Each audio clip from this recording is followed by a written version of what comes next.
When you get to the village this December, you need to ask all your big men, where is Nnamdi Kanu? Ask them.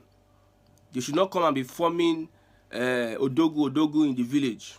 Where is Nnamdi Kanu? Nobody is talking about his release anymore. Nobody is concerned about his whereabouts. The noise that is being made about Biafra has reduced. The tempo, they have reduced the tempo. It is very much important that we talk about Nnamdi Kanu's release. Nobody should forget about Nnamdi Kanu. All these your big men in the southeast, if they come to the southeast, ask them, where is Nnamdi Kanu? I don't want to see anybody posting, I built a house, I built this, I built that. If you cannot tell us what you have done in response, in relation to the release of Mazi Nnamdi Kanu, you need to get out of our faces. People are talking about Ohanaeze, who is the next Ohanaeze leader. Ohanaeze as a group, what has it brought? What benefit? What good has it brought to the Igbo people? If they like, let them elect Jesus Christ as their leader. I don't think the Ohanaeze is a creation of the indigenous people of Biafra. We want an Ohanaeze that is a creation of the indigenous people of Biafra, not the one that was created by Obasanjo or the political system in Nigeria. If Ohanaeze were to be doing their job very well, we would have been at an advantage to ask for Nnamdi Kanu's release, not leaving it in the hands of people like Soludo. Somebody said that what you're doing is fake news. Soludo did not say. Soludo said that even though Tinubu releases Mazi Nnamdi Kanu, it will not result to the peace in the region. Is it not what he said? That it has gone out of hand, that criminal elements have hijacked the whole system, and releasing Mazi Nnamdi Kanu will not result to bringing peace in the southeast. So as a politician, think for once. You see, if you want to catch these guys, you need to think like them. If you want to catch a thief, think like a thief. Why don't you wait for Nnamdi Kanu to be released first? Then we cannot confirm whether his release would not bring an end to insecurity. Why go that route of trying to, through the back door, stylishly saying that no need releasing Mazi Nnamdi Kanu, because that is what I get from that statement. Almost every Dick and Harry have said that release this guy so that peace can come to the southeast. Why is it that Soludo's own is just different from every other person? Soludo, in the guise, deceived people, used IPOB to get into government house. And the other time he was saying that the reason why he did not perform as a governor is because these guys are illiterate. So many illiterates in Anambra state. Anambra, which is a state that has most professors, most educated, top in education. The other time the governors, Anambra came top in education, in health, top in education in the whole of the southeast. That is where Professor Soludo said that it is because the Anambrians are largely illiterate. If they are largely illiterate, why don't you explain to them, or like a 5-year-old? Would that not be even easier for you to implement your policies? So you are coming with the excuse that even though you release Nnamdi Kanu, it will not bring peace. That means let's not talk about Nnamdi Kanu. No, Nnamdi Kanu must be released. Because we know for a fact that if Nnamdi Kanu is released, the exposure will be massive. Those that have been hiding under IPOB, whatever, Biafra agitation, to perpetrate crimes in the southeast, to kidnap, to steal, to kill, would be exposed. And these guys are jittery. We had reliable information that Nnamdi Kanu supposed to be released this year, around November and December. But some forces are kicking against it, one of which is the statement from Soludo. Soludo, Zodima, and the rest, and the politicians of interest in the southeast would not like an Nnamdi Kanu, a non-state actor, coming into the scene and dragging power with them, because if Nnamdi Kanu comes out today and makes any statement, the people will want to listen to Nnamdi Kanu than to any governor, any senator, anybody, any politician in the southeast. So the southeast governors and politicians don't know how to deal with it. The reasons why I was hailing the Samarekpa was because whatever he was doing, he was bringing Biafra at the table of discussion, people were discussing about Biafra. Trending topics, Biafra, Biafra, Biafra. The Ngozi Orabweze, she doesn't know how to make the headlines. But Samuel Ekpa is one man that could make headlines. He was giving bloggers many things, content to talk about Biafra, whether they are Igbo, Hausa, or Yoruba. But the current organization of IPOB and whoever, DSS or Autopilot, none of them is making Biafra popular as it were, or as it is supposed. The more reason why we are saying, if you see these people in your village, wherever they are, ask them, where is Nnamdi Kanu? What are you doing here? You can't come to this place without bringing Nnamdi Kanu. You can't come to my village and say you are doing whatever event or whatever you are doing. Go back to your abode. You people must, the task of bringing Nnamdi Kanu to the southeast is very, very sacrosanct and very important. You see, this politics about Nigeria getting from resource control to regionalism, from regionalism to eventual balkanization, will play it and will play it well. The young people have risen and we are rising to the occasion as much as we can. Everybody they put their house in order. Everybody just they guide themselves, guide for that where they day. But useless rich men, useless Southeast politicians, they don't have anything, any plan for the Igbo people. Their own is just to answer governor, answer commissioner, answer senator, and collect money and build a house and carry OS and carry and all have you and just eat and just leave the world. No impact. Those days we had people like, even though we had Azikiwe, who somehow was against the Biafra war, we had visionary leaders that had plans and were willing to sacrifice themselves for the southeastern region. But nowadays, which kind of leaders do we have? I'm hearing Michael Kiro from Rivers State. I'm hearing a Rivers person must be Ohanese president. To what end? How does it benefit you and I? How does it benefit you and I? So Nnamdi Kanu will not be forgotten. We are asking for his release. Maybe there's a Christmas break for people to organize themselves. I've said it. Everybody is moving to the southeast to organize themselves, organize their families, organize their age grade, speak to their traditional rulers on how they can start pushing some investments back home. Because it is eye-opening. Everybody eye don't open that the Nigeria of next 10-15 years is a Nigeria of regional development.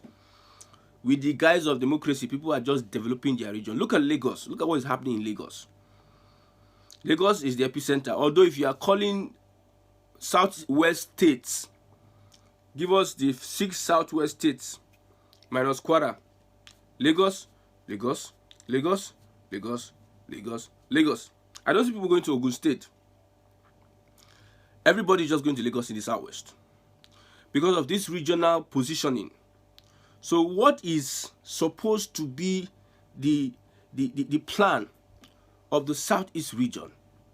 I like what Alex Oti is doing, and some of the things that some other governors are doing. The awakening, we will not stop talking about how we will move massively with our skills, with our competence, with our creativity. Every young person listening to me, move to the southeast with your creativity, your competence, your capacity. If you have built capacity wherever you are in the world, try and deposit 1 or 2 things in the southeast and make sure that you leave a footprint in the southeast that will develop that region. Tech hubs should be built in the southeast. Tech hubs should be built. The money people make now, it is from technology. Our chiefs, our Igwes, I don't know what they are doing, sharp. They need to invest in tech hubs in our villages. Invest in technology in our villages. Technology that will drive production, that will drive agriculture. Technology that will drive so many key sectors of the society. Attract. See, you see, Africa, we have so much to offer the world. The Southeast has so much to offer the world. In fact, Zeke was fighting for a regional independence. He was fighting for the Biafra Southeasterners, Igbos in Nigeria, but having regional independence. That's what he was fighting for. Although he went against the opportunity of a Biafra, having our independence, aside any geographical expression called Nigeria. He was fighting for that, but he falls short of not supporting the Biafran agitation at that point in time because of greed, an average greed of an Igbo man, an average entitlement of an Igbo man. He lost it out. He became unpopular in the Southeast. But there's one man that has brought us together once again. That is Nnamdi Kanu. Beyond, if you're a young person, if you are anything, to get involved in politics, very much important. Get involved in politics, in your community, in your society, because there's a drive for the next generation of Igbo people to push the Igbo agenda to another unprecedented level. We cannot remain this way with these guys, these Ohanese guys, people that are looking for relevance. After they become, they work in companies, they become local government chairman, they become whatever. After if they don't see any opportunity to become senators and House of Rep members, they look for a place to retire. Then they now go and join Ohanese. Unproductive, lot of people, I don't know. They are using Ohanese to benefit themselves. Everybody is just, most of these leaders in Ohanese are just benefiting themselves. That's why we young people in Igbo land, we don't associate with such people. Ohanese, we don't associate with them. The consciousness that Nnamdi Kanu has brought to the Igbo people, we will run on it. Yes, we will run on that consciousness and build a Igbo of men. I've said it, if Nigerians will still come to their senses and understand that if you break this country into bits or run a regional system of government, at best, you will see the beauty of the opportunities that lie in Nigeria, not in Africa, in Nigeria. The opportunities, if you run resource control or you run regionalism or balkanization with links and foreign alliances, foreign alliance between Arewa, Odudu and Biafra and other states, you see the ingenuity. But because of this entity and its resources and everything that it has to offer has been hijacked by evil men, by occultic men, by men without conscience. They don't want anything better for the country. Everybody wants to just prove a point. And one thing Tinubu has come to do is to make sure that he proves a point, number one, and rebrand the Southwest, where he's looking at every other person, give you crumbs. This neglect of the Southeast did not start today. Azikiwe, in his speech to the Igbo Congress in Aba, said the same thing, that the Igbos have been neglected. It is a willful and deliberate neglect. And this neglect, then 20 to 30, maybe 40 years ago, still continues till now. And Igbos have not gotten themselves together. Biafra is the goal. Biafra is the goal. Nobody is stopping us from getting Biafra. It is a conscious thing, and if that consciousness will build, then you see that generals will start rising. And a new dimension towards getting Biafra is here as we speak. So when we talk about some things that are happening in Nigeria, we know where we are moving forward to. We know that we are talking about how in the same Nigeria, I a boutique. Somebody said that I'm Yoruba. I speak like Yoruba. No, I'm not Yoruba. I will reiterate it if that person is watching again. I was born in Yoruba land. Probably I have the agua of Yoruba. But my blood flows is the Biafra. My ancestors call me. My ancestors are speaking to me. You're a Biafran. I'm not afraid. Why would I be shy to say I'm a Biafran? Even I'm born, I drank Yoruba water. I did so many things Yoruba. I understand Yoruba language much more than my language because I've been here for a very, very long time. But I'm a Biafran. I'm a... Hey, that's what I am. So I must stand and rep what I rep. Somebody can call himself an Oduduwa and be proud of it. Somebody else will call himself Arewa and be proud of it. Why can't I call myself a Biafran and I stand, I stand on it and I'm a Biafran. No looking, no lele. So, the dream cannot die. Whatever is happening with autopilot, them getting their acts together of leadership, we know that Samanekwa is going to come out. We know that one. We know that he will not be extradited to Nigeria because Nigeria, there's nothing they can use against this young man. There's nothing they can say that will make Finland government bring him back to Nigeria.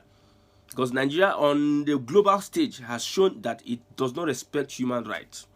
See arrests here and there trying to silence people. But the only people that won't be silenced is the Biafra people and the Biafra agitation. We'll continue to speak about it because this is wherein lies the redemption of the African man, of the black African. I know some people think and believe that one big happy family called Nigeria will be better than us splitting. Will be stronger together, much more stronger, mightier together if we all unite than us balkanizing, separating. I agree with that fact. But the painful truth here is that it's no more possible. It's no more possible. The forces that are involved in subjecting Nigeria to a state, the forces that are holding Nigeria bound, it's like people don't understand what we are saying about forces in Nigeria. Forces in Nigeria that will do anything, even is to spill the blood of Nigerians, make sure that Nigeria does not move forward. They are there. So the only way you can take their hands, like the grip of these Fulani people. When I talk about Fulani, people don't think, they believe that there's no Fulani influence anywhere. There's nothing influence anywhere. Be waiting now. Sharia court in your state Ibadan. So what somebody says is fake news. You before your Korokoro eye, you will see it. When Jonathan was there, he said Kaba. You can't explain. Some of these things, they can't explain it to you, but you will be seeing it Korokoro. The Hausas are all calling out, we don't want again. These guys have dominated. How come? What happened? They can't explain it, but they are seeing it Korokoro. Middle belt are rising up again. They are seeing it Korokoro. The Southwest is pushing back extremism back to the North. You'll be asking yourself, how come these things are happening? You'll be talking and you are seeing the effect Korokoro. A government is saying that we are on the right track, but Nigerians are damn poor. Nigerians are damn hungry. That's why you see stampede here and there, whereby leading to deaths of almost over 100 people within 1 week because of free rice, freebies. You'll be talking before your eyes, these things are happening. The only solution, I've said it, to peace in the Southeast is the release of Nnamdi Kanu. Don't be afraid to travel. If you have traveled, don't be afraid to engage. Go around your community, look at your community and see what you can do. Chukwu Kika Biama will give you insight. See what you can do. Speak to other young people, home and abroad. How can we develop our village and community? Get involved in network with other people, network with associations, network with people of like minds in your community.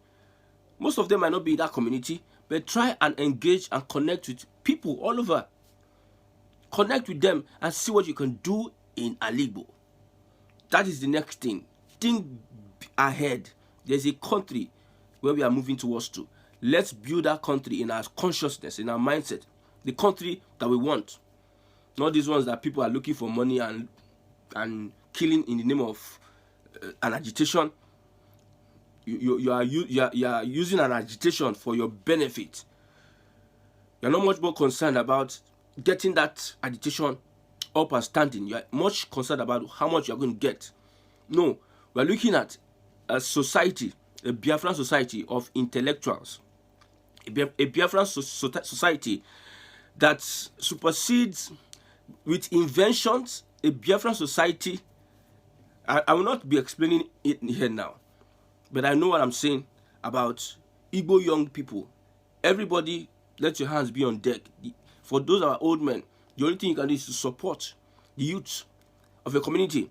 Let there be conferences. Let them come together and go into schools. Go into schools, identify students, call them together, talk to them. As you're in school, you're studying, make sure that you have something in mind that you are going to contribute back to Aligbo. Be the best at what you can ever be. Get all the grades you can get. Make sure that you succeed in your area of specialization, wherever you find yourself, so that you can be an asset to your homeland, which is the Southeast. If you can have people that can go into universities, whether it's in the north, wherever it is, identify Southeast students that are there and let them have that consciousness that there's a place we need to build, and that place is Aligbo. Aligbo would not lose its glory. We were once the talk of the town in Nigeria. I said it before that an Igbo man who is educated, experienced, and well-traveled is like a semi-god.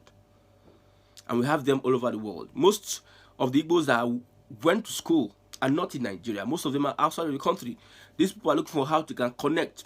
Let's create a blueprint for our communities, our villages. Think tech, think agricultural revolution. Think tech, agricultural revolution and industry. Then we can say that the sky is just the starting point.